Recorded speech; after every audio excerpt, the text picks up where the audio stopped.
ఎర్రచందనం వేలంపై దృష్టి పెట్టారు డిప్యూటీ సీఎం పవన్ కళ్యాణ్. 5 ఏళ్లుగా వేలానికి నోచుకోకుండా గోడౌన్లలో మూలుగుతున్న ఎర్ర బంగారాన్ని బయటకు తీయడానికి సిద్ధమవుతున్నారు అధికారులు. అన్నీ కుదిరితే ప్రభుత్వానికి కోట్లాది రూపాయల ఆదాయం సమకూరనుంది. శేషాచలం ఫారెస్ట్లో పెరిగే ఎర్రచందనానికి ప్రపంచవ్యాప్తంగా ఎంతో డిమాండ్ ఉంది.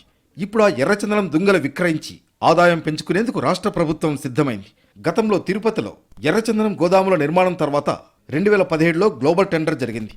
2018 సెప్టెంబర్ 27న ఈ టెండర్ విధానంలో గ్లోబల్ టెండర్లు పిలిచి 5,000 టన్నుల బి గ్రేడ్ ఎర్రచందనం విక్రయించారు.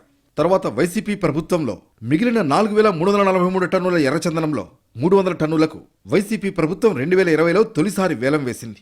తర్వాత 3 ఏళ్లకు మిగిలిన ఎర్రచందనంతో పాటు వివిధ సందర్భాల్లో స్మగ్లర్ల నుంచి స్వాధీనం చేసుకున్న నిల్వలకు 3 సార్లు టెండర్లు పిలిచి 450 టన్నులు మాత్రమే విక్రయించగలిగింది. ప్రస్తుతం తిరుపతిలోని కేంద్రీయ ఎర్రచందనం గోదాముల్లో బఫర్ స్టాక్తో కలిపి మొత్తం 7,000 టన్నులకు పైగా నిల్వలు ఉన్నాయి. విక్రయాల్లో భాగంగా ఈసారి 20వ గ్లోబల్ టెండర్లకు ఏపీ ప్రభుత్వం సన్నాహాలు చేస్తోంది. త్వరలోనే దాదాపు 1000 టన్నుల దుంగలకు వేలం నిర్వహించేందుకు ప్రయత్నం చేస్తోంది. ఈ మేరకు ధర నిర్ణయించేందుకు అక్టోబర్లోని పీసీసీఎఫ్ ఆర్కే సుమన్ నేతృత్వంలోని కమిటీ గోదాముల్లోని 50 లాట్లలో ఉన్న దుంగల్ని పరిశీలించింది. గ్రేడ్ల వారీగా విభజించి ధరలు నిర్ణయించింది. ఏ గ్రేడ్ టన్ను ధర 65 లక్షల రూపాయల నుంచి 75 లక్షలు, బి గ్రేడ్ 36 లక్షలు, సి గ్రేడ్ 20 లక్షలు, ఎన్ గ్రేడ్ 7 లక్షలు, పొడి, పేళ్లు, వేర్లు టన్నుకు 60,000 రూపాయలుగా ధరలు నిర్ణయించారు.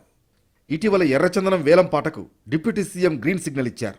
ఈ విడతలో సుమారు 1000 టన్నులకు పైగా రెడ్ శాండిల్ అమ్ముతామని ప్రకటించారు. మొత్తానికి డిప్యూటీ సీఎం నిర్ణయంతో ప్రభుత్వానికి ఆదాయం, గోడౌన్లో ఉన్న ఎర్రచందనానికి మోక్షం లభించనుంది. రెడ్ శాండిల్ వేలం విషయంలో ప్రభుత్వం ఎలా ముందుకు వెళుతుందో వేచి చూడాలి.